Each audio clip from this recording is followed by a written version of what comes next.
अज्ञानता का अंत। बुद्ध और बलि की बकरी की कहानी। एक बार की बात है, भगवान बुद्ध अपने शिष्यों के साथ एक गांव की यात्रा कर रहे थे। यह गांव बहुत सुंदर और शांत था, जहां लोग एक प्राचीन धर्म के अनुसार अपनी पूजा पाठ करते थे। लेकिन बुद्ध ने देखा कि गांव में पशु बलि की तैयारी हो रही थी। गांव के मुख्य मंदिर के सामने एक बकरी को बलि देने के लिए लाया गया था। यह दृश्य देखकर बुद्ध ने अपनी शांति और करुणा से भरी आंखों से उस भीड़ की ओर देखा। उन्हें पता था कि यह पशु बलि अज्ञानता के कारण हो रही है और उन्हें उस अज्ञानता को दूर करना होगा। बुद्ध ने अपने शिष्यों को इशारा किया और कहा, आओ हम इस गांव में जाकर इन लोगों को समझाएं। बुद्ध ने गांव वालों को रोका और उनसे पूछा, क्या तुम जानते हो कि यह बकरी की बलि क्यों दी जा रही है? गांव वाले बोले, यह हमारी धार्मिक प्रथा है। इससे हमारे देवी देवता प्रसन्न होते हैं और हमें सुख समृद्धि मिलती है। बुद्ध ने यह सुनकर सोचा कि इन लोगों को अहिंसा और कर्मफल का ज्ञान नहीं है। उन्होंने गांव वालों से कहा, इस बकरी की बलि मत दो। मैं तुम्हें एक कहानी सुनाता हूं जिससे तुम समझ सकोगे कि बलि क्यों गलत है। एक बार एक प्रसिद्ध पुरोहित बकरी की बलि की तैयारी कर रहा था। पुरोहित अपने धर्म और परंपराओं में बहुत आस्था रखता था और मानता था कि यह बलि भगवान के लिए आवश्यक है। बकरी को सुंदर फूलों की माला से सजाया गया था और उसे पवित्र नदी में स्नान कराया गया था। वहां बहुत से गांव वाले इकट्ठा हो चुके थे और सभी बलि की प्रक्रिया को देखने के लिए उत्साहित थे। इस बीच बकरी अचानक हंसने लगी और फिर कुछ ही क्षणों में जोर जोर से रोने लगी। यह दृश्य देखकर वहां मौजूद लोग हैरान हो गए। उन्होंने सोचा, यह बकरी क्यों हंस रही थी और अब क्यों रो रही है? जब पुरोहित के सेवकों ने बकरी को नदी में स्नान कराया, तभी बकरी को अपने पिछले जन्मों की याद आ गई। उसने समझा कि यह वही दिन है जब वह मारी जाएगी। उसे अपने पिछले जन्मों के सभी कर्म याद आ गए और यह भी पता चला कि उसके पिछले बुरे कर्मों का परिणाम आज समाप्त होने वाला है। इस विचार से वह जोर जोर से हंसने लगी। उसकी हंसी इतनी तेज थी जैसे कोई ढोल नगाड़े बज रहे हों।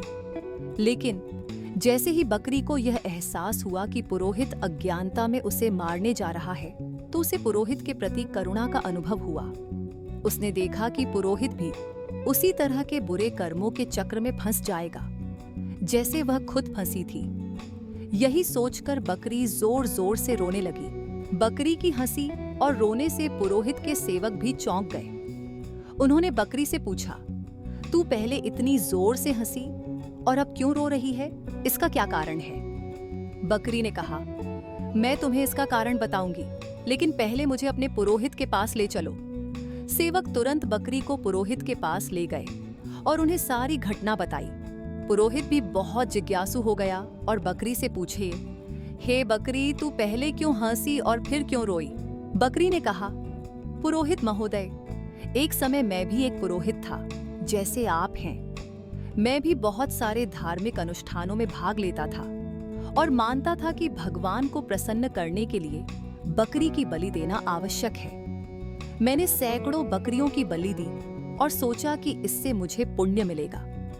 लेकिन मैंने जो बुरा कर्म किया, उसका फल यह हुआ कि अगले 499 जन्मों में मुझे बकरी के रूप में सिर काटने की सजा मिली और आज मेरे 500वें जन्म में मैं अपनी इस सजा से मुक्त हो जाऊंगा। इस बात का मुझे एहसास हुआ और इसी खुशी में मैं जोर जोर से हंसी। बकरी की इस बात ने सभी को चौंका दिया। उसकी हंसी की वजह जानकर पुरोहित सोच में पड़ गया।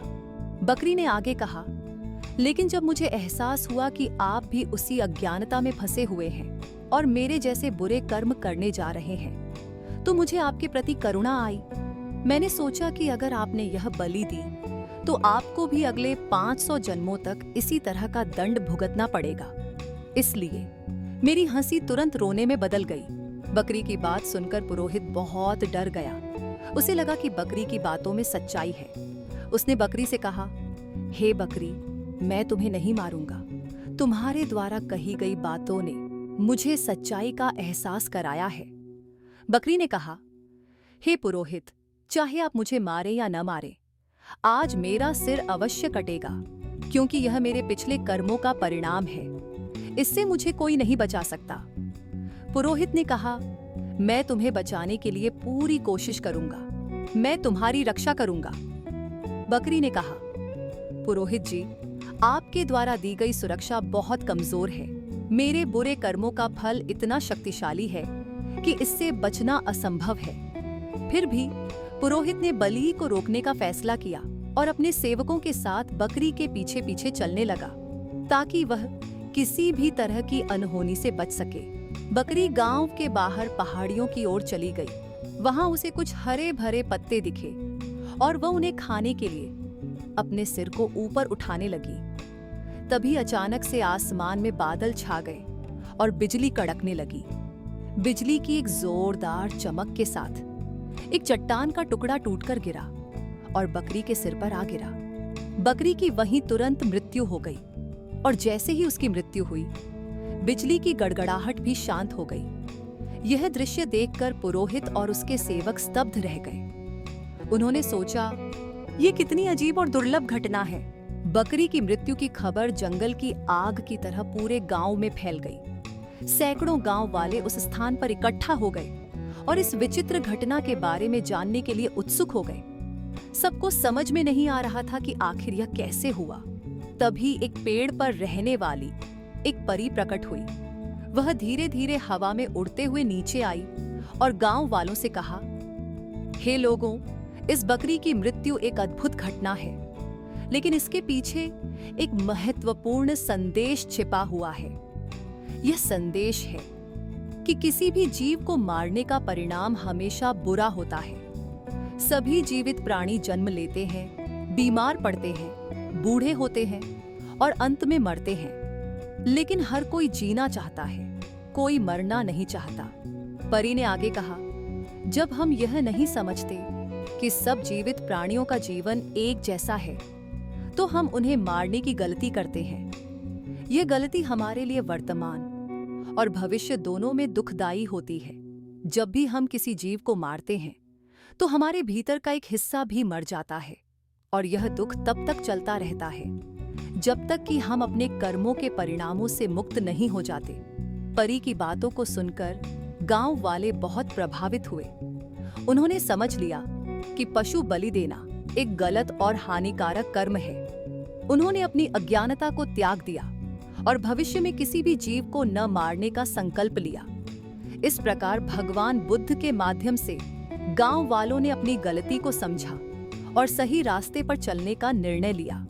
जो लोग अज्ञानता में दूसरों को मारते हैं, वे अपने जीवन को दुख और कष्टों से भर लेते हैं, लेकिन जो ज्ञान प्राप्त करते हैं और करुणा का मार्ग अपनाते हैं, वे अपने जीवन को सुखमय और शांति से भर लेते हैं। आज से तुम सबने जिस सच्चाई को जाना है, वह तुम्हारे जीवन में बदलाव लाएगी।